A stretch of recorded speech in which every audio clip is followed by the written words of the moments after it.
আপনারা আমাদেরকে ক্ষমা করে দেবেন। এটিএম আজহারুল ইসলাম সাহেব যখন ফ্রি হলেন জেল থেকে, তখন আমি বলেছি শুধু 47 সাল থেকে শুরু করে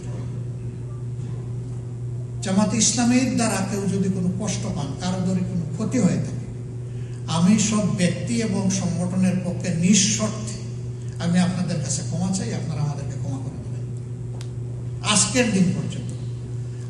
দিন পর্যন্ত আমরা ভুল করি না, এই কথা বলবো কিভাবে? আমরা মানুষ, আমাদের সংগঠন একটা মানুষের সংগঠন। আমাদের 100টার মধ্যে 99টা ডিসিশন সঠিক, একটা তো বেঠিক হইতে পারে। সেই বেঠিক একটা ডিসিশনের জন্য আমার জাতির তো কোনো ক্ষতি হতে পারে। তাহলে সেই ক্ষেত্রে আমার কোনো ডিসিশনে জাতির ক্ষতি হলে আমার মাপ চাইতে অসুবিধা করতে। এখন মাপ চাওয়ার পরে বলে যে এই ল্যাঙ্গুয়েজ চাইতে হবে না, ওই ল্যাঙ্গুয়েজে চাইতে হবে। আরে বাবা, এই আরেকজন বিনা শর্তে মাপ চাইলাম, কোনো শর্তও দিলাম না, তারপর আর বাকি থাকলো কোনটা, এটা তো বুঝি না। আজকে আবার একদম প্রকাশ্যে বলে গেলাম যে 47 থেকে শুরু করে 2025 সালে আজকে কত 22শে অক্টোবরে এখন কয়টা বাজে?